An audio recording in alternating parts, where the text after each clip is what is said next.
मैंने मैम के आगे लिटरली हाथ जोड़े घुटने पे बैठ गई थी मैं क्लास रूम में और रोई थी कि मैम मेरे 4 साल खराब हो जाएंगे, मैम प्लीज मुझे 5 मिनट दे दो। 3 महीने कंटिन्यू मैं ऐसे जोन में थी जहाँ पे मैंने वेट गेन करना शुरू किया। मेरा वजन 65 kg हो गया था। तो मैं ना एक जिंदा लाश बन गई थी और अचानक से मेरे जो हाथ एकदम ठंडे पड़ने शुरू हुए, हाथ के जो जैसे रोए कहते ना खड़े हो गए थे और मेरे आंखों से आंसू आने शुरू हुए बहुत ज्यादा। मेरे लिए जो सबसे बेस्ट जो थेरेपी रही है वो रहा है म्यूजिक, जिसने मुझे जिंदा रखा है। चंदा शर्मा को चंदा शर्मा बना के रखा। 2.5 घंटे में मेडिटेशन करती थी, कुछ तो हुआ मुझे। और मैंने वो जब शफल करना शुरू किया ऐसा लगा था मैंने पहले किया है। मुझे वो बार बार मैं कहीं चली जाती थी। आप ये समझो मैंने 1 महीने में रीडिंग करनी शुरू कर दी थी लोगों की।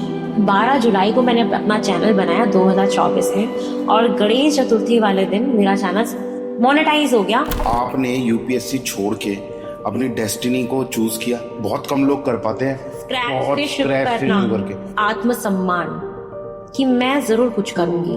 मैंने अपने को गिरने नहीं दिया। मैं पोस्टपोन कर देती हूँ अपॉइंटमेंट्स अपनी जब मुझे नहीं फील होता कि मैं डिवाइन से कनेक्टेड हूँ। रीडिंग और कार्ड शफल करने से पहले ही मुझे समझ में आ जाता है कि ये रीडिंग किस तरफ जाएगी। जब भी किसी इंसान के ऊपर कुछ नेगेटिव एनर्जी होती है और मेरे से वो रीडिंग कराने आता है, कोई ब्लैक मैजिक वाली कोई प्रॉब्लम होती है, मेरी आंखें नहीं ओपन होती है, बंद हो जाती। कपूर और लौंग वाली रेमेडी मैंने करी अपने ऊपर से एंटी क्लॉकवाइज घुमा के, उसने मुझे ठीक किया। आप उन्हें सजेशन दे रहे हो, मान लो उन्होंने कुछ गलत कर दिया तो वो हमारे साथ भी हो सकता है क्योंकि हम पोर्टल कनेक्ट करते हैं। तो डर भी बहुत होता है इन चीजों को करने से पहले। बालाजी हैं, बगलामुखी हैं, इनसे बड़ी चीज मैं तो कहती हूँ तांत्रिक के पास जाने की जरूरत ही नहीं है। भगवान को आपसे कुछ नहीं चाहिए, कुछ नहीं चाहिए, उनको सिर्फ डिवोशन चाहिए, उनका वक्त चाहिए आपका। दे सकते हो दो, नहीं दे सकते तो उनको आप होते कौन हो या हम जैसे तुच्छ होते कौन हो, उनको कुछ देने वाले। मेरी रीडिंग इतनी इंटरकनेक्टेड हो जाती है कि मुझे महसूस हो जाता है कि मेरी रीडिंग सही जा रही है। अच्छा, तो tarot is all about energy, इसलिए ना एक्सेप्ट करना चाहिए। कभी कभी क्या होता है कि आप कहीं भी चले जाओ, आपके साथ जो होना है वो होएगा।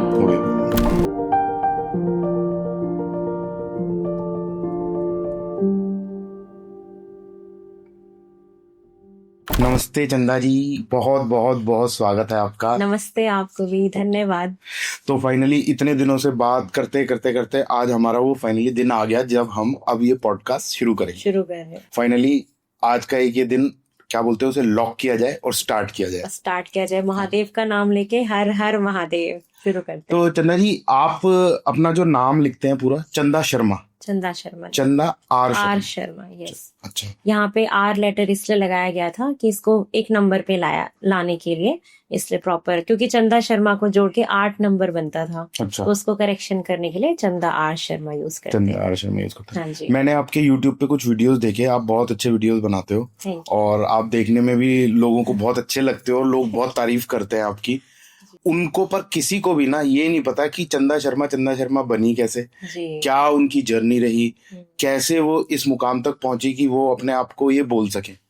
तो मेरा ना एक्चुअली पॉडकास्ट शुरू करने से पहले आपसे सबसे पहला सवाल यही है कि आपने टैरो की ये जो रीडिंग है और जो ये साइकिक मीडियम जिसे आप बोलते हो डिवाइन पावर, ये कहानी कहाँ से शुरू हुई आपकी लाइफ में?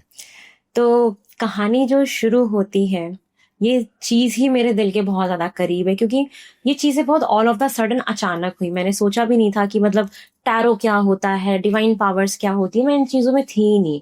क्योंकि मैं इससे पहले यूपीएससी के लिए प्रिपरेशन कर रही थी। लास्ट 5 years से मैं दिल्ली में हूँ और मैं तैयारी कर रही थी। मतलब अपने आप ही सब कुछ करना, अकेले रहना, बहुत आइसोलेट हो गई थी लोगों से और प्रॉपर स्टडीज करी थी। लेकिन मल्टीपल टाइम्स मैंने फेलियर देखे कि इतना, मैं जब भी पेपर देने जाती थी ना, जैसे मेरे एग्जाम्स आने होते थे उसके 2 महीने पहले से चीजें खराब होनी शुरू हो जाती थी। या मेरी तबीयत खराब हो गई या घर में कुछ हो गया तो रुकावटें बहुत आती थी। ये जो मेरी स्टार्टिंग हुई थी 2023 में, जब मैंने यूपीएससी का प्रीलिम्स का एग्जाम दिया था। उस दिन मुझे कुछ ना महसूस हुआ कि कुछ तो गड़बड़ है चंदा, कुछ तो है। क्या महसूस हुआ कि जब मैं वो एग्जाम देने गई थी अपना, मैंने वॉच भी पहनी थी हाथ में, रिस्ट वॉच भी पहनी थी।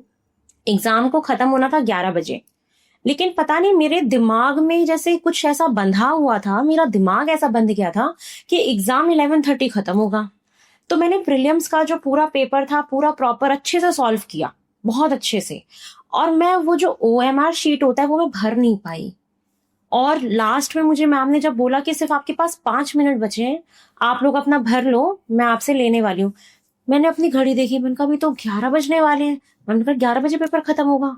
मैं परेशान, मैंने 5 मिनट में हार्डली 50 जो गोले होते हैं वो भरे होंगे।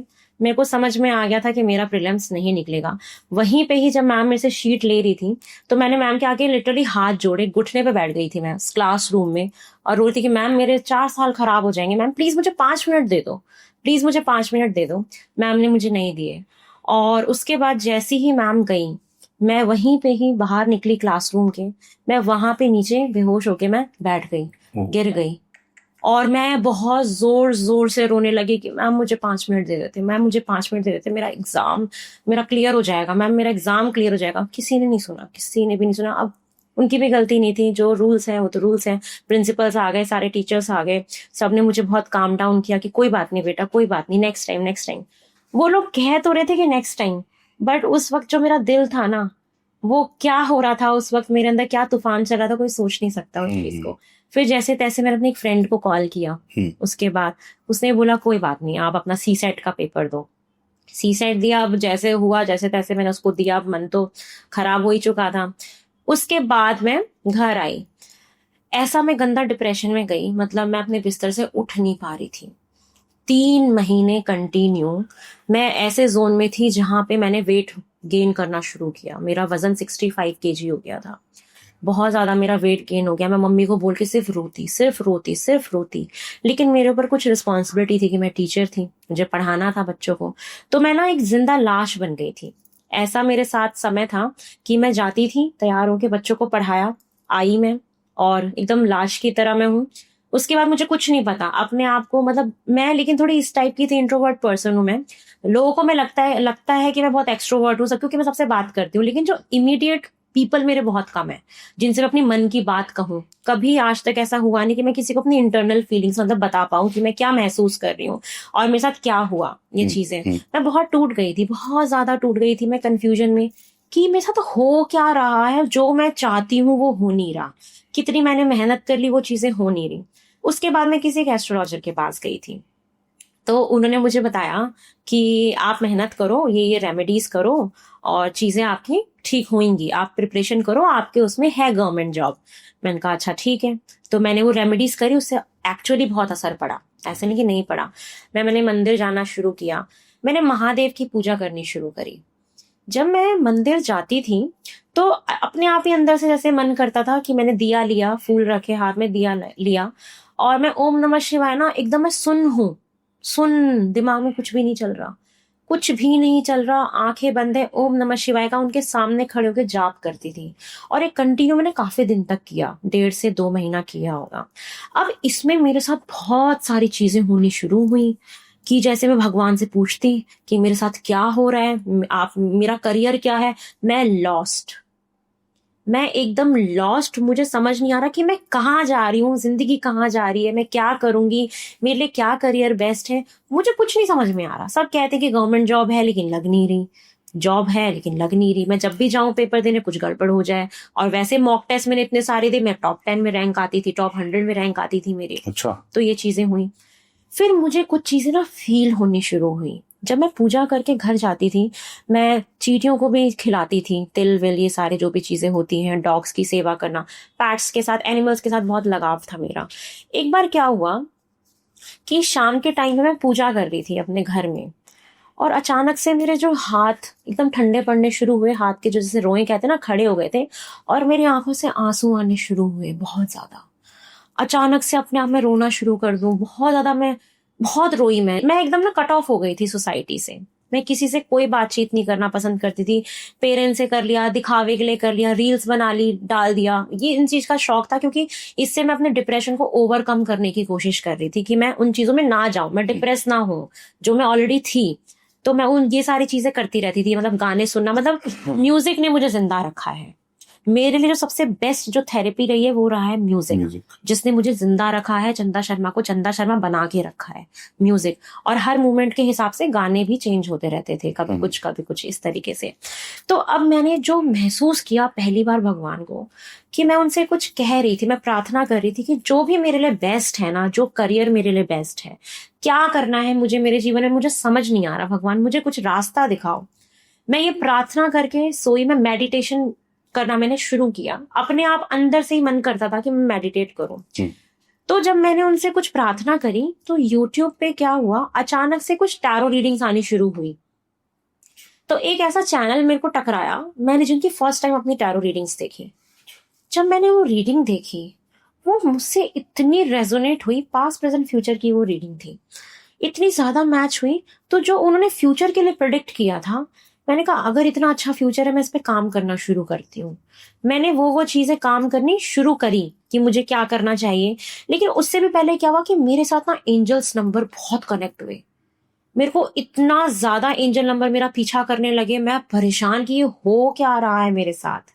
फिर अचानक से मेरा मेडिटेशन करने का बहुत मन करता था। तो मैं क्या हुआ कि एक ऐसा पॉइंट भी मेरे लाइफ में आया, जब मेरे से कोई बात करे मैं चिड़चिड़ होके बात करूं, मेरा मन ही नहीं करता था बात करने का, किसी से टॉक ही नहीं करनी, स्टेटस लगा दिया, सब व्हाट्सएप पे देख रहे हैं, इनफ है।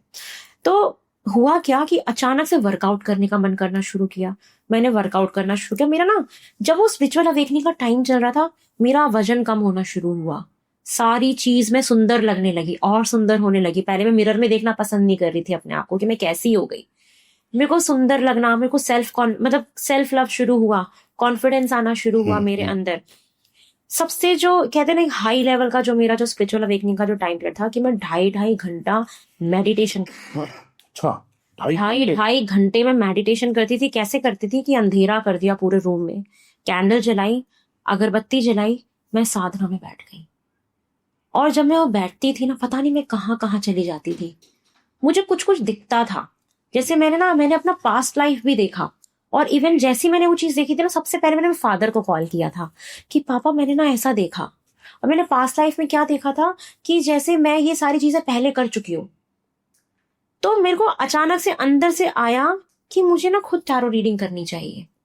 तो मैंने बहुत हिम्मत करके जो फर्स्ट मैंने अमेजोन से एक ओरेकल डेक मंगाया था, एनर्जी ओरेकल कार्ड्स। जब वो आए, डिलीवर हुए, आप यकीन नहीं करोगे, जब मैंने उसको अपने हाथ में रखा था, मुझे कुछ फील हुआ था। और मैंने वो शूट भी किया था, मेरे पास वो वीडियोस भी हैं जो मैंने साथ ही सारी चीजें हो रही थी। जो मैंने पहला डेक मंगाया, पहला राइडर वेट मेरी गुरु ने भेजा, जिनसे मैंने बाद में आगे सीखा थोड़ा बहुत। लेकिन ये काम मैंने बहुत पहले शुरू कर दिया था, मुझे जरूरत नहीं पड़ी थी सीखने की। तो जब मैंने वो ओरेकल हाथ में रखा था, मुझे करंट सा लगा, कुछ तो हुआ मुझे। और मैंने वो जब शफल करना शुरू किया, ऐसा लगा था मैंने पहले किया है। मुझे वो बार बार मैं कहीं चली जाती थी, जैसे मैं कार्ड्स को शफल करती थी मैं कहीं चली गई, जैसे मैंने किया ये सब कुछ बहुत पहले। तो मैंने ना कार्ड्स निकालने शुरू करे कि मेरी एनर्जी क्या है, किसी फ्रेंड की मैंने एनर्जीज निकालनी शुरू करी, एकदम रेजोनेट होने लगा, चीजें सही होने लगी। मैंने कहा ओके। फिर मेरे को लगा कि चलो यूट्यूब पे आते हैं। इससे पहले मैंने 2 बार यूट्यूब चैनल बनाया था, एक बार ब्लॉगिंग का, एक बार अपनी टीचिंग का, वो कभी नहीं चला। लेकिन जब मैंने फर्स्ट वीडियो ही अपना डाला ओरेकल से मैंने रीडिंग करी, और मेरे वीडियो वायरल होने शुरू हो गए। और विद इन 10 डेज में मेरे यूट्यूब चैनल पे 1000 सब्सक्राइबर थे।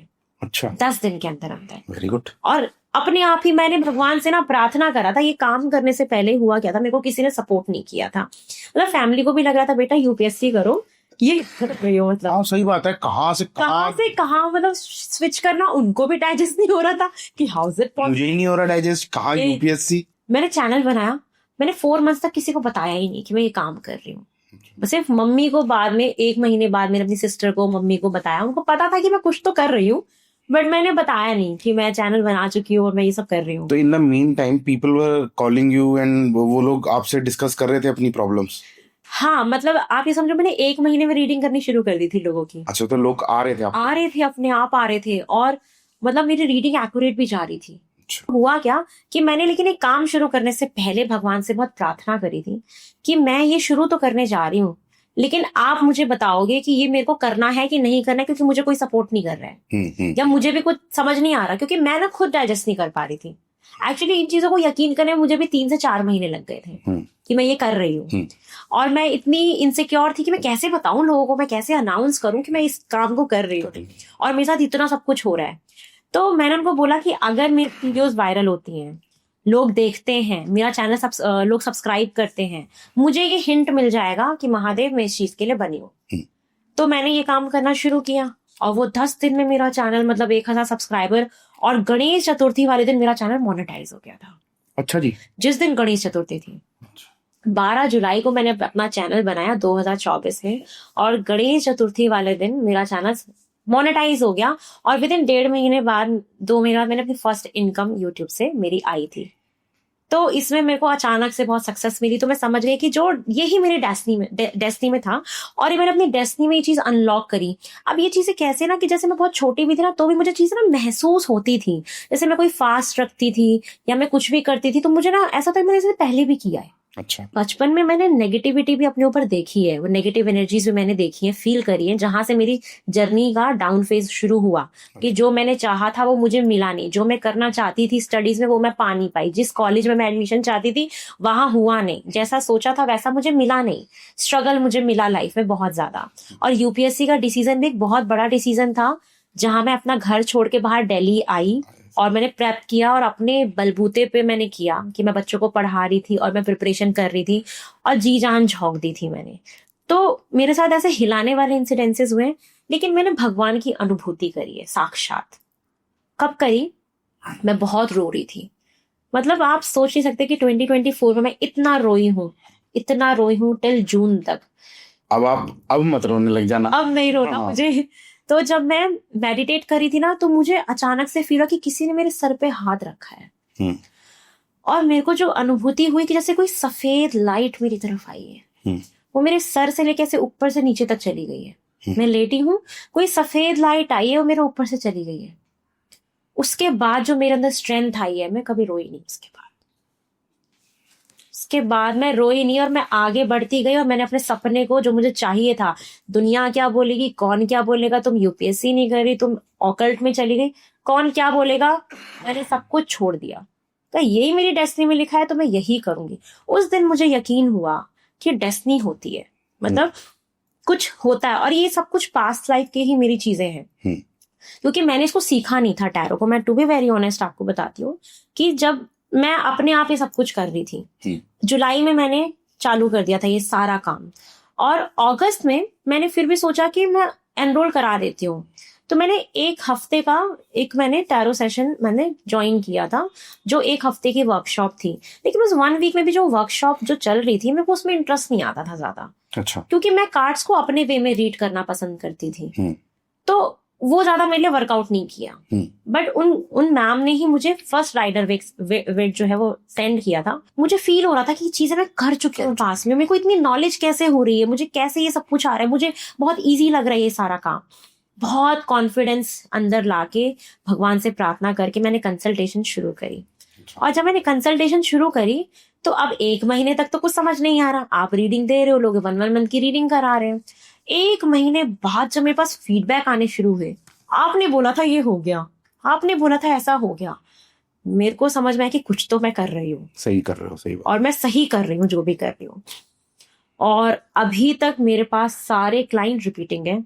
जो भी लोग मेरे से एक बार जुड़ते हैं, वो मेरे पास हमेशा आते हैं। और इवन अब ऐसा एक फेज आ गया कि लोग मेरे से ना रीडिंग कराने नहीं आते हैं, सिर्फ उसे बात करने आते हैं कि आप कितने पॉजिटिव हो, आपका ऑरा कितना पॉजिटिव है। और आपको पता है, आज जो मैं खड़ी हूँ ना, और जो मैं आज यहाँ बैठी हूँ, इस लेवल पे जो मैं बैठी हूँ आज, जहाँ भी मैं, भगवान ने मुझे इतनी अच्छी अपॉर्चुनिटी दी कि मैं सारी बातें बता पा रही हूँ, जो मैं आज तक किसी को नहीं बोल पाई, कि एक्चुअली मैंने क्या फेज देखा है, बहुत शॉर्ट में बताया है, बहुत चीजें हैं बताने को। तो भगवान ने मुझे इतना बड़ा प्लेटफॉर्म दिया कि आज मुझे बहुत लोग, ऐसे लोग सुनेंगे जिनको मैं नहीं जानती। सही बात है, सही, बिल्कुल सही बात है। शायद मेरी बातें उन लोगों तक पहुंचनी थी जो एक्चुअली में सुनना चाहेंगे। नहीं, सही बात है। वैसे भी चंदा जी, आपने यूपीएससी छोड़ के अपनी डेस्टिनी को चूज किया, अपनी डेस्टिनी खुद एक नई रूपरेखा तैयार करी, और आप उस पर चले। बहुत कम लोग कर पाते हैं, बहुत स्क्रैच से शुरू करके, और वो भी एक यूपीएससी का स्टूडेंट। मैं जानता हूँ कुछ लोगों को, उसको छोड़ के अपनी लाइफ में, और वो भी एक ऐसी मोडेलिटी में जाना, ऑकल्ट वेरी डिफरेंट। और ऑकल्ट में भी टैरो। मतलब ये भी नहीं कि आपने एस्ट्रोलॉजी में चला गया, कोई वैदिक में चले गए, टैरो में। तो कमाल है, बहुत ही, मतलब क्लैपिंग। आप इन अपने काइंड ऑफ, क्या बोलूं, सही वर्ड ही यूज करता हूं, आप अपने इस डिप्रेशन से निकले, आप आए, आगे बढ़े लाइफ में, और आपने जो भी किया, now you are doing good. मैं मानता हूं कि जितने भी व्यूअर्स हमारे को देख रहे हैं, प्लीज चंदा जी की ये बातें ध्यान से सुनिएगा। लाइफ में अगर हार रहे हो, डिप्रेशन में हो, कहीं आपकी लाइफ डाउन जा रही है, तो डरने की जरूरत नहीं है। हर रात के बाद एक नया सवेरा जरूर होता फिर होता है। और आपको पता है मेरा ना वो जो एक सेल्फ कॉन्फिडेंस था ना, एक आत्मसम्मान कि मैं जरूर कुछ करूंगी, है। मैंने अपने आप को गिरने नहीं दिया। अकेले संभाला मैंने अपने आप को, मेरे इर्द गिर्द कोई नहीं था, कोई फ्रेंड नहीं था जो मुझे संभाले। अकेले गिरी, अकेले उठी, अकेले चली, अकेले आगे बढ़ी। Very good. तो चंदा जी, आपने अपनी ये कहानी सुनाई, थैंक यू, आपने शेयर किया। अब कहानी से थोड़ा सा हम बढ़ते हैं आगे की तरफ। हाँ जी। आज की बात करते हैं। मैं जो आप टैरो रीडिंग करते हो, टैरो रीडिंग में आपने स्पेसिफिकली बताया कि आप एक साइकिक मीडियम भी हो जी। मुझे ना आप 2 पॉइंट क्लियर करना। एक तो आप साइकिक रीडिंग हो करते हो, ठीक है। मैं एज ए क्लाइंट आपके पास आया अपनी प्रॉब्लम लेके, टैरो का और साइकिक का क्या कनेक्शन है वो आप थोड़ा व्यूअर्स को और मुझे समझाओ। बिल्कुल। मैं मतलब मेरी जो रीडिंग्स हैं, मैं आपको सही बताती हूँ, मैं जब तक रीडिंग नहीं करती, जब तक मुझे अंदर से फील नहीं होता, मैं पोस्टपोन कर देती हूँ अपॉइंटमेंट्स अपनी, जब मुझे नहीं फील होता कि मैं डिवाइन से कनेक्टेड हूँ। अब ये होता क्या है कि जैसे कोई भी मेरे पास, अब मोस्टली सारी अपॉइंटमेंट्स ऑन कॉल होती हैं, जूम मीटिंग, स्काइप पे, वीसी हो गया, वीडियो कॉल हो गया, ऑडियो कॉल हो गया। तो जैसे ही कोई इंसान मेरे पास आता है, मेरे से कनेक्ट करता है, वो मेरे को, मैं पहले शांति से बैठती हूँ, कार्ड्स को शफल करती हूँ, कैंडल जल रही होती है, मेरी अगरबत्ती जल रही होती है, मैं कुछ महसूस करती हूँ। मैं उनको बोलती हूँ कि आप बताओ आपको क्या प्रॉब्लम है, आप क्या जानना है आपको। वो कुछ अपनी बातें बोलते हैं, तो मैं उनकी एनर्जी पिक करती हूँ। तो रीडिंग और कार्ड शफल करने से पहले ही मुझे समझ में आ जाता है कि ये रीडिंग किस तरफ जाएगी और किस एनर्जी में वो इंसान मेरे पास आया है। तो जो मेरी वो रीडिंग्स होती है ना, कार्ड्स तो मैं निकाल रही हूँ जिसको मैं रीड कर रही हूँ, लेकिन उससे ज्यादा मेरे को महसूस होती है चीजें अंदर से कि क्या होगा। वो महसूस होना ड्यूरिंग द कार्ड शफल करी तो मेरे को फील होता है। कई बार तो ऐसा हुआ है कि लोग इतनी हैवी एनर्जी मेरे पास लेके आते हैं कि मुझे महसूस हो जाता है कि कुछ है। हैवी एनर्जी मतलब नेगेटिव, कुछ नेगेटिविटी, कुछ ब्लैक मैजिक, ऐसा कई बार हुआ है। मैं आपको एक बहुत ही एक रियल एग्जांपल आपको बताती हूँ, और जो मुझे बहुत खुद एक हिला दिया था जब मैं इस काम में आई थी। तो अब इसमें अपने सारे 7 चक्रास बैलेंस करने होते हैं। अब आप नए नए हो, तो जब हम इसमें नए नए होते हैं तो हमें हैवी एनर्जीज की उतनी आदत नहीं होती है। हम उतना प्रोटेक्शन, अपने आप को प्रोटेक्ट करना धीरे धीरे हम सीख पाते हैं कि कैसे हम प्रोटेक्ट करें। मेरे पास एक रीडिंग आई थी कोलकाता से। वो कोलकाता से थी, एक मैम थी, उन्होंने मेरे से कंसल्टेशन बुक कराया था, वो वीडियो कॉल पे था। तो जब वो मेरे पास आई थी ना, अचानक से मैं बहुत ड्रेन हो गई थी। और मेरे साथ पता है क्या होता है, जब भी किसी इंसान के ऊपर कुछ नेगेटिव एनर्जी होती है और मेरे से वो रीडिंग कराने आता है, कोई ब्लैक मैजिक वाली कोई प्रॉब्लम होती है, मेरी आंखें नहीं ओपन होती है, बंद हो जाती है, बंद होने लगती है, और आंखें खुलती नहीं है। मेरे को नींद आने लगती है, मेरे को ऐसा लगता है मेरे को फीवर हो गया है, और बहुत ज्यादा मेरी सांस चलनी शुरू हो जाती है। और ऐसा मेरे साथ कई बार हुआ है कि मेरे को बहुत ज्यादा ना नेगेटिव, मैं बहुत लो हो जाती हूँ, और मेरे को पता है क्या करना होता है कि मैं रीडिंग ही नहीं करती। मैं कहती हूँ सॉरी, मैं आपकी रीडिंग नहीं कर सकती, मुझे वक्त दो, मैं आपको अभी डिस्कनेक्ट कर रही हूँ, मैं फिर दोबारा आपसे कंसल्टेशन आपकी मैं लूंगी। और ऐसा मेरे साथ 2-3 बार तो बहुत ही स्ट्रांग हुआ है।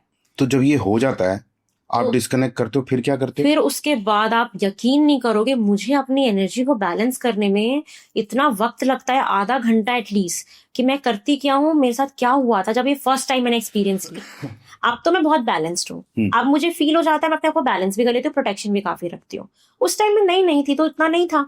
तो मैंने क्या किया, जब मेरे साथ ये हुआ, मेरे को समझ नहीं आ रहा मेरे साथ हो क्या रहा है, मेरे को पसीने, मेरे माथे पे बहुत सारे पसीने, और क्या हुआ फिर अचानक मेरे को कुछ समझ नहीं आया, मैंने ओम नमः शिवाय का जाप शुरू किया। अब यकीन नहीं करोगे, मैंने आधे घंटे तक ओम नमः शिवाय बैठ के जमीन पे, और मैं पानी पी रही हूँ बहुत सारा, मैं ओम नमः शिवाय का जाप कर रही हूँ, मेरे साथ ये सारी चीजें हुई। फिर भी मुझे सही नहीं लग रहा। फिर मैंने, वो मेरे को किसी ने एक बार बताया था, जिसको मैं फॉलो करती हूँ खुद, और वो बहुत अच्छे रिजल्ट देता है, वही कपूर और लौंग वाली रेमेडी मैंने करी, अपने ऊपर से एंटी क्लॉकवाइज घुमा के, उसने मुझे ठीक किया। और एक्चुअल इंस्टेंट में ठीक हो गई उस रेमेडी को करके, कि मैंने लौंग और कपूर को लिया, एंटी क्लॉकवाइज 7 टाइम घुमाया, और मैंने उसको जलाया, मैं बहुत बैलेंस फील हुई। लेकिन एक चीज तो हुआ था कि जब फर्स्ट टाइम मेरे साथ हुआ, मैं 1 हफ्ते के लिए बीमार हो गई थी, फीवर हो गया बहुत लो, मैं रीडिंग करने लायक नहीं थी उस वक्त। तो मेरे को लगा कि नहीं, ऐसे तो नहीं बात बनेगी। हाँ, क्योंकि आपके पास तो ऐसे लोग आते रहते हैं और किसी की एनर्जी, गलत एनर्जी जुड़ी हुई आपके अंदर ही जाएगी, वो तो बिल्कुल जाएगी, और अफेक्ट होता है। मैं काफी बीमार होती हूँ, बहुत बार बीमार होती हूँ मैं, ऐसा कई बार होता है। तो मैंने कहा रात बनेगी। फिर मैंने क्रिस्टल्स को खंगालना शुरू किया, रेमेडीज देखनी शुरू करी, रुद्राक्ष वगैरह देखने शुरू करे कि हम कैसे प्रोटेक्ट कर सकते हैं, मंत्र पढ़ने शुरू करें। तो उस तरीके मैंने अपने चक्रास को बैलेंस करना शुरू किया कि पहले मेरा बैलेंस होना बहुत जरूरी है, मेरे को स्ट्रांग बनना बहुत जरूरी है। तो मैंने अपने आप को बैलेंस करना शुरू किया, क्रिस्टल्स के साथ कनेक्शन फील किया, मेडिटेट करना शुरू किया, थोड़ा स्पिरिचुअल एक्टिविटीज करनी शुरू करी डेली बेसिस पे, क्लींजिंग करना, कार्ड को क्लीन करना, अपने ऑरा को क्लीन करना, और घर में चीजों को ऐसे रखना। मैं आगे भी बताऊंगी क्या हम कर सकते हैं। तो ये चीजें मैंने शुरू करी। एक इंसिडेंट और हुआ था कि कोई एक मैम आई थी मेरे पास और उनके घर में बहुत नेगेटिविटी थी। तो मैं जैसे मेरे पास कोई भी कुछ प्रॉब्लम लेके आता था कि मेरे घर में ये प्रॉब्लम चल रही है, सबसे पहले मेरा काम ही होता है कि मैं आपके घर की एनर्जी चेक करती हूँ पहले। और मैं एनर्जी ऑरेकल डेक से पहले मैं घर की वाइब देखती हूँ कि घर में तो कोई प्रॉब्लम नहीं है। तो एक्चुअली उनके घर में ही मुझे फील हुआ था और वो सच भी निकला था कि यस, उनके घर में कुछ ऐसा है नेगेटिविटी। और मैं बहुत बीमार हुई थी उसके बाद भी, और मैंने उनकी रीडिंग करनी बंद कर दी थी। मैं तुरंत बंद कर देती हूँ। अच्छा। लेकिन अब मैं इतनी स्ट्रांग हो गई हूँ कि अब मैं बहुत अच्छे से बैलेंस कर लेती हूँ अपने आप को। धीरे धीरे धीरे धीरे धीरे धीरे ये चीजें मेरी बढ़ने लगी। मैंने अपने आप को बहुत पॉजिटिव किया, अपना ऑरा बहुत स्ट्रांग किया कि अब चीजें कुछ भी नेगेटिव आती तो मेरे को महसूस हो जाती है। अब आपने अपनी शेल को स्ट्रांग कर लिया कि अगर मेरे को इतने सारे लोगों को डील करना है तो पहले मुझे मजबूत होना बहुत जरूरी है, तब मैं किसी को पॉजिटिविटी दे पाऊंगी। चंदा जी, एक बार आगे बढ़ने से पहले आपने अभी बातों बातों में एक रेमेडी बताई थी। तो वो रेमेडी किस लिए बताई थी? वो जो कपूर और वो किस पर्पस के लिए बताई? ये पर्पस है कि जैसे मान लो आपको बहुत कभी कभी लो फील हो रहा है, या आपको फील हो रहा है कि पता नहीं सब कुछ तो ठीक है लेकिन अच्छा नहीं लग रहा, तो कभी कभी कहते हैं कि लोगों की नजर लग जाती है। ब्लैक मैजिक से भी ज्यादा अगर मैं किसी चीज को बुरा मानती हूँ तो वो मेरे को लगता है कि नजर, टोक, ये इंसान को ना बर्बाद कर देता है। इंग्लिश में शायद उसको इविल आई बोलते हैं इसको। तो ये उसके लिए सबसे बेस्ट रेमेडी है कि आप इसे अगर 7 डेज कर लेते हो, और आपको करना क्या है कि 7 आपने कपूर लिए फूल वाले, ठीक है, सॉरी लौंग ली 7 आपने फूल वाली, 2 कपूर ले लिए, एंटी क्लॉकवाइज आपको अपने ऊपर से घुमाना है ये बोलते हुए कि जो भी नेगेटिव एनर्जी है वो भस्म हो रही है, ये बोलना है आपको। उसके बाद आपको उसे जला देना, कोई देखे ना उसको। उसको आप जब जलाएंगे तो ये बोलेंगे कि जो भी नेगेटिविटी थी सब खत्म हो गई है और मैं बिल्कुल ठीक हूँ। आप ऐसे पॉजिटिव बोलो और भगवान से प्रार्थना कर लो, जिसको भी मानते हो आप ये करो। शाम के टाइम करोगे 7 बजे तो ज्यादा अच्छा रहता है। तो ये आप जब करोगे तो आपको इंस्टेंट रिलीफ मिलेगा और आपको फील होगा कि मेरी एनर्जी बहुत अच्छी हो गई है। कई बार होता है ना, हमें बस आलस आ रहा होता है, हम बिस्तर पे होते हैं, आंखें हमारी हाथ हो जाती हैं, आंखें चढ़ने लगती हैं, वो ईविल आई होती है। हमें पता नहीं होता ना किसकी एनर्जी कैसी है, किसकी लग गई, तो वो उससे प्रोटेक्शन के लिए बहुत अच्छा मैं मानती हूँ और मैं ये करती रहती हूँ। मतलब 7 डेज रेगुलर करो तो आपकी वो प्रॉब्लम खत्म होनी शुरू हो जाती है और एक्चुअली होती है। अगर और स्ट्रांग करना है तो आप उसे लौंग को और कपूर को हाथ में लेके 21 मिनट तक आप ओम नमः शिवाय का जाप भी करते रहो और फिर जला दो, और फिर जलाओ। फिर आप देखना उसकी पावर कितनी स्ट्रांग होती है। एक्चुअली ये वर्क करता है। मैं इसको बार बार बताती हूँ, अपने सारे क्लाइंट्स को भी बताती हूँ। अच्छा, काम करता है ये। अच्छा जी। तो अब जैसे आपने बताया कि आप साइकिक मीडियम हो, स्पिरिचुअल अवेकनिंग आपकी ऑब्वियस सी बात है धीरे धीरे over a period of time हो गई। आपने अपने ऑरा को प्रोटेक्ट करना शुरू कर दिया, ठीक है। ये सारी चीजें आपको अब धीरे धीरे समझ में आ गई है। नाउ आप एक तरीके से इसमें एकदम, वो क्या बोलते हैं हिंदी में एक शब्द होता है, सुदृढ़ हो गए हो, मतलब मजबूत हो गए हो आप। इजीली आपके साथ कोई ब्लैक एनर्जी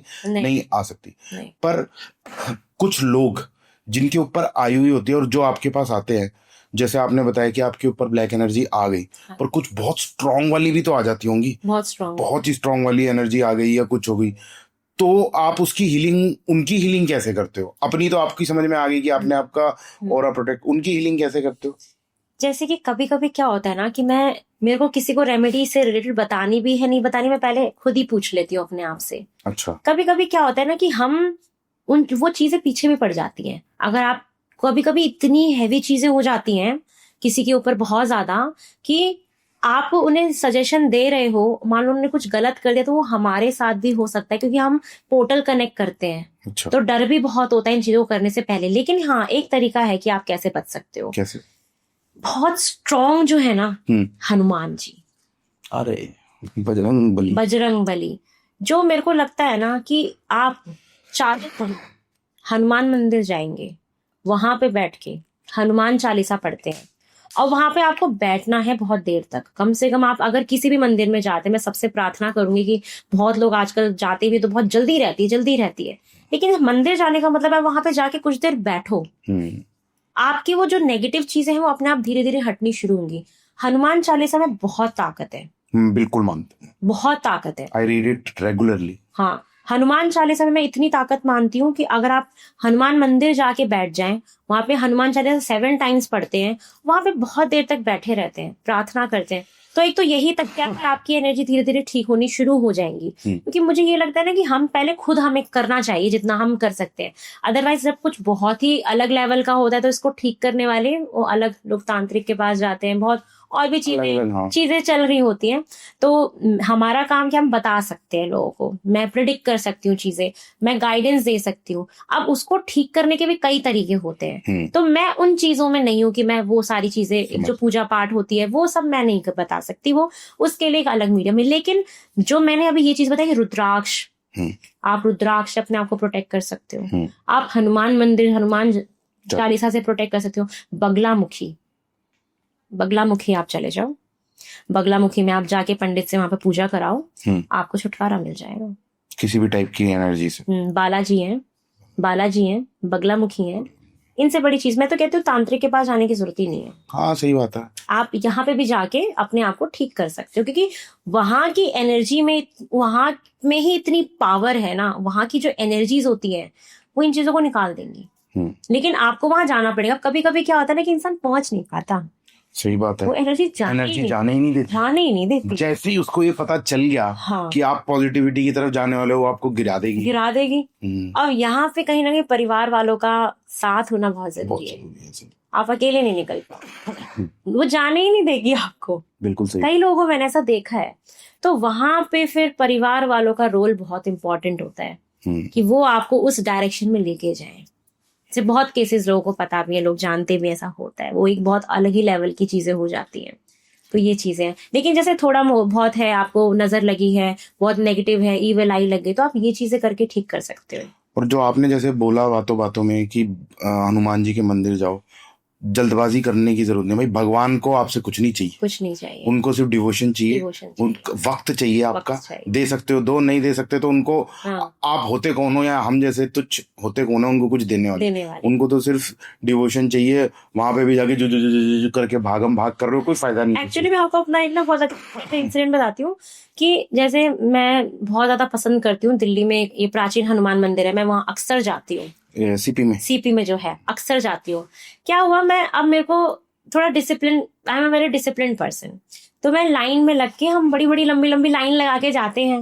अब बहुत लोगों को देखते हो बीच में से घुस जाते हैं। मैं कहती हूँ यार आप क्या करोगे ऐसे मंदिर में दर्शन करके, जो आप कर्मा ही खराब कर रहे हो सुबह सुबह। आप जो इंसान लाइन लगा रहा है बहुत पीछे से, 1 घंटे से वेट कर रहा है कि हम भगवान के मंदिर जाएंगे, द्वार जाएंगे, इंतजार करके, आप चीटिंग करके घुस जा रहे हो बीच में से। मेरे को इतना बुरा लगता है, मतलब ये क्या ही, आपने कुछ नहीं पाया वहां जाके, फिर बैठ कर वही आपने क्रिएट किया ना, इतने सारे लोगों का मन दुखाया आपने।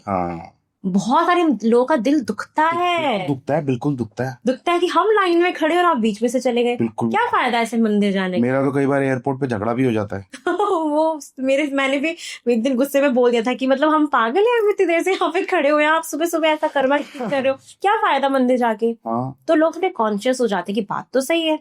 तो बोलना भी चाहिए कि मतलब लोग ऐसे बैड कर्मास ना क्रिएट करें अपना, तो मंदिर जाने का कोई मतलब नहीं है। और मेरे को बहुत पसंद है कि जाके आप बैठो। मैं ना फूल समर्पित करना बड़ा पसंद करती हूँ। अच्छा। आप भगवान को फूल समर्पित कर दो ना, उतने में खुश रहते। कुछ नहीं भी करते हो ना, आप जाके बैठ जाओ, और मेरे को इतना अच्छा लगता है, मैं बहुत पॉजिटिव होके आती हूँ। अच्छा चंदा जी, एक बात और बताओ, जो टैरो कार्ड रीडिंग है वो अपने आप में बहुत बड़ा ज्ञान है। उसमें कई सारे टाइप के डेक्स होते हैं और कई सारी चीजें होती हैं। तो आप पर्टिकुलरली कौन से वाले को फॉलो करते हो? अब मैं आपको बताती हूँ कि जैसे लोग मेरे पास आते हैं, जैसे कभी कभी उनके कुछ क्वेश्चंस होते हैं कि ये काम होगा नहीं होगा, तो मैं राइडर वेट यूज करती हूँ। लेकिन जैसे कुछ लोग आते हैं ना कि मैम हमें बस आप बता दो जनरल कि हमारे इस पूरे साल में क्या क्या होगा, इन 3 महीनों में क्या क्या होगा। तो मेरे पास मल्टीपल डेक में यूज करती हूँ। मेरे पास आई हैव 40 to 50 डेक्स, जिसमें ओरेकल डेक होते हैं, कुछ गाइडेंस होता है, कुछ हमारा एनर्जी कार्ड्स होते हैं, कुछ अलग अलग डिफरेंट डेक का यूज करके मैं फिर प्रिडिक्ट करती हूँ कि हाँ ये चीज होगा। और मैं उससे भी ज्यादा जो मेरे को फील होता है, महसूस होता है कि ये चीज होंगी। क्योंकि जब हम मल्टीपल डेक यूज करते हैं तो जो बहुत मेजर इवेंट होता है ना, वो बार बार रिपीट होता है, हर डेक से रिपीट होगा। हाँ ये मेरे ना रीडिंग में ऐसा होता भी है कि जब मैं रीड करती हूँ ना, मेरे को एक्चुअली फील होता है कि कुछ है मेरे आसपास। अच्छा कई बार मुझे महसूस है कि कुछ है, कोई एनर्जी है, कि जब मैं शफल करती हूँ और जब मैं कार्ड, वही कार्ड निकलता है, उसी से रिलेटेड गाइडेंस निकलती है, मेरी रीडिंग इतनी इंटरकनेक्टेड हो जाती है कि मुझे महसूस हो जाता है कि मेरी रीडिंग सही जा रही है। अच्छा तो मैं मल्टीपल डेक यूज करती हूँ जिससे कि मेरे को कंफर्मेशन मिल जाए कि ये मेजर इवेंट होगा आपके जीवन में।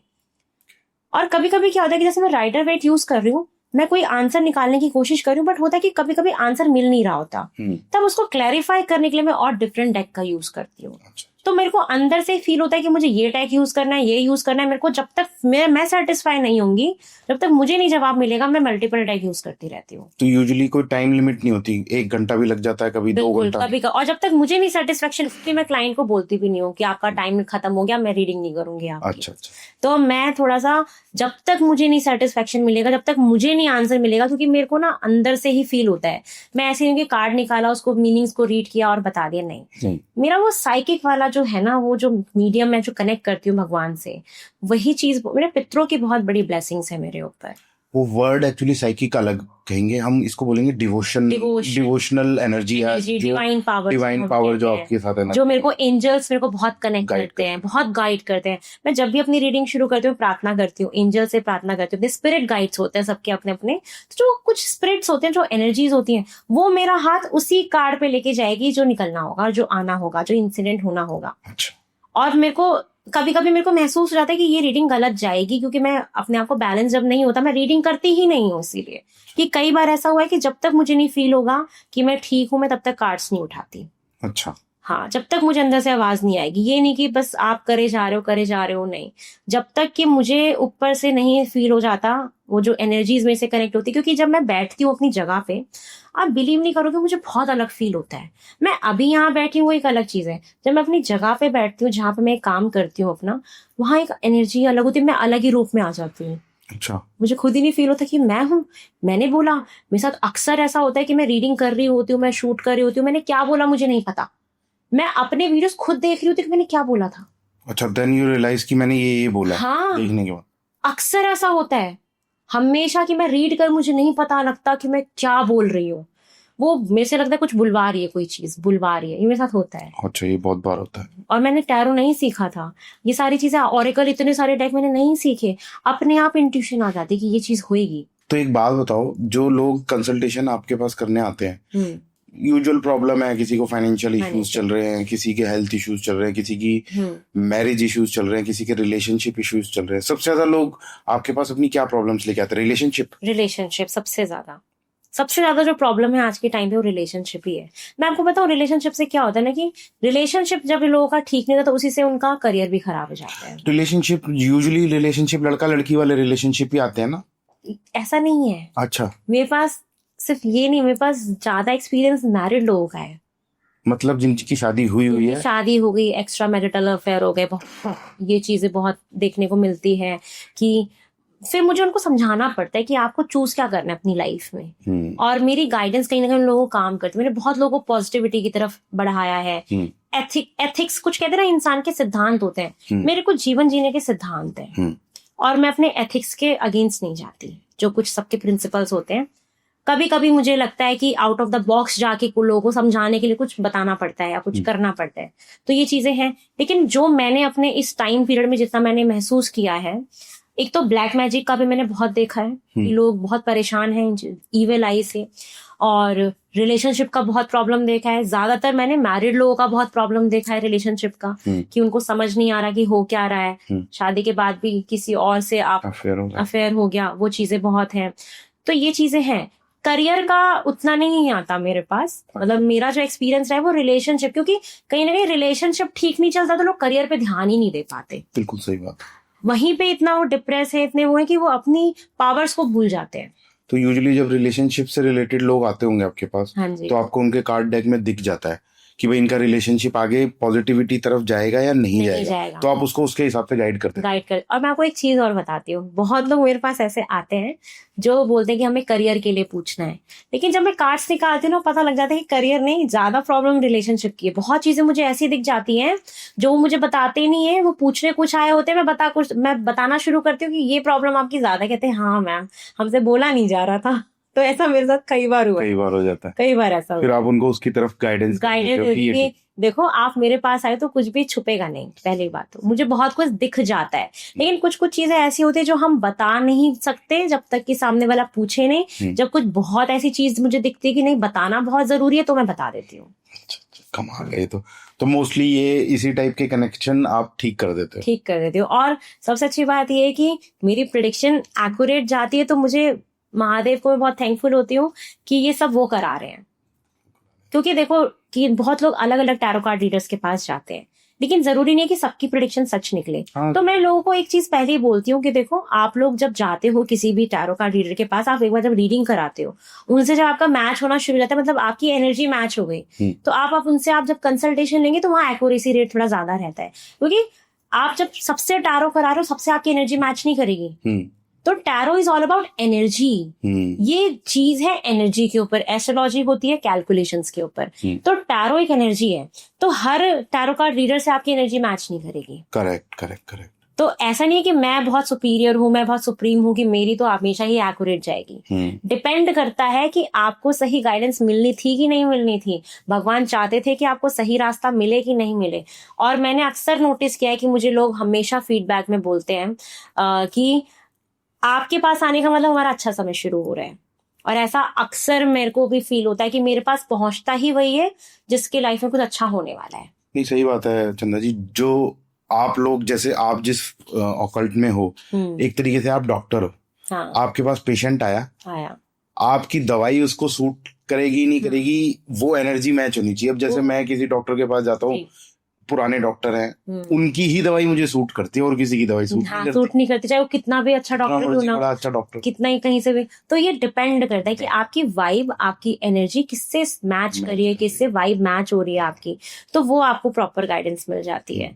तो इसलिए ना एक्सेप्ट करना चाहिए। कभी कभी क्या होता है कि आप कहीं भी चले जाओ, आपके साथ जो होना है वो होएगा। तो आप कितना भी कुछ भी गाइडेंस ले लो, वो जो घटित होना है वो घटेगा। और मैं तो बहुत अच्छा ही एग्जाम्पल हूँ डेस्टिनी का कि मेरे साथ तो वही हो रहा है। जब पता है क्या हुआ, जब मैंने बाद में अपनी जब कुंडली पढ़नी शुरू करी, तो उसमें एक्चुअली लिखा था कि मैं ऑकल्ट में जाऊंगी और मैं जो भी प्रोफेशन चूज करूंगी वो चेंज ही होगा। स्टेप बहुत बाद में मेरी ये चीज अनलॉक होगी, चीजें कुंडली जागृति कहते हैं इसको, जो ये होना था मेरे साथ, तो ये चीजें हुई। तो मुझे बहुत बिलीव हुआ एस्ट्रोलॉजी में कि एक्चुअली एस्ट्रोलॉजी ना बहुत कुछ बता देती है, सही चीज बता देती है कि ये तो होना था मेरे साथ, मुझे तो इतना स्ट्रगल देखना था, ये तो होता है। तो now I am very strong right now, मैं बहुत स्ट्रांग हूँ, कभी हार नहीं माना मैंने। तो चंदा जी, आपसे बात करते करते करते ऑलमोस्ट 45 मिनट निकल गए। हाँ जी। और बहुत मजा आया आपसे बात करके। मैं अपने व्यूअर्स को क्लियरली बोलना चाहता हूँ कि चंदा जी जो टैरो रीडिंग करती हैं, आपकी लाइफ में कोई भी प्रॉब्लम चल रही हो, एक बार आप चंदा जी से जरूर मिलिए या बात कीजिए। हो सकता है आपकी लाइफ में कोई ऐसा बदलाव आ जाए जो आपने कभी एक्सपेक्ट नहीं किया था। और इस चीज को फेथ करके और इस चीज के ऊपर बिलीव करके करिए। कई बार हम सोचते हैं कि हम जो सोच रहे हैं वही सही है, ऐसा नहीं होता। लाइफ में ऐसी बहुत सारी चीजें हैं जिनके आंसर आज तक ह्यूमंस नहीं दे पाए हैं। तो चंदा जी, आई थिंक ये एपिसोड हम यहाँ खत्म करते हैं जी। बट इस एपिसोड को खत्म करने से पहले क्या आप कुछ व्यूअर्स को बोलना चाहती हैं? हाँ जी, मैं आप सभी लोग से एक विनती करूंगी कि जितने भी लोग मुझे यहाँ पे देख रहे हैं, मैं आप सब लोग को ये बोलना चाहूंगी, कभी भी जीवन में हारना नहीं है। जितने भी अप्स एंड डाउन्स आए उसको फेस करके आगे बढ़ना है, कभी हारना नहीं है। और कभी भी अकेला नहीं समझना अपने आप को। जो डिवाइन पावर्स हैं, जो परमात्मा है, वो हमेशा हमारे आसपास होते हैं और हमें हमेशा पॉजिटिव रहना चाहिए। आज जो मैं इस यहाँ पे जो हूँ और मैंने अपने आप को जो इतना मजबूत किया, वो सिर्फ एक ही वजह से मैं कर पाई कि मुझे कभी हारना नहीं था। और जो भी था मैंने उसको एक जर्नी की तरह उसको जिया कि ये वक्त है, ये भी बीत जाएगा, अच्छा आएगा।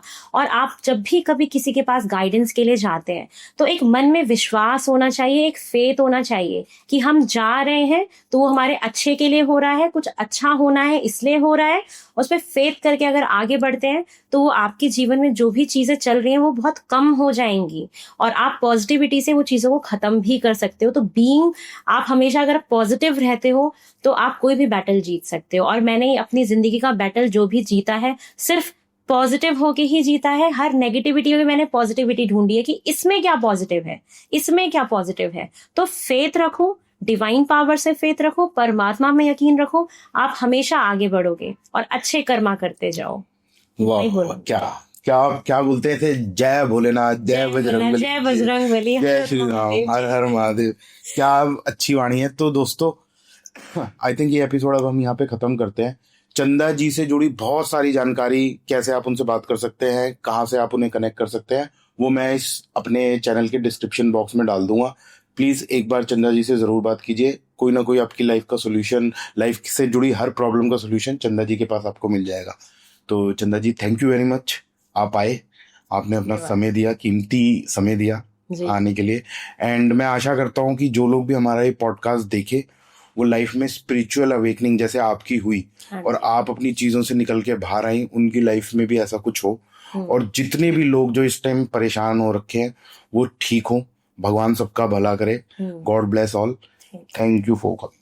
Thank you so much. लेकिन मैं एक चीज और बोलना चाहूंगी पॉडकास्ट खत्म होने से पहले, कि मैं बहुत शुक्रगुजार हूँ कि आप के पॉडकास्ट में आई। जो मैं कहना चाहती थी मैं कह नहीं पाई, लेकिन आपने मुझे एक प्लेटफॉर्म दिया, आपने मुझे बुलाया कि आज मैं अपनी उन चीजों को बोल पाई जिसको मैं तरसती थी बताने के लिए।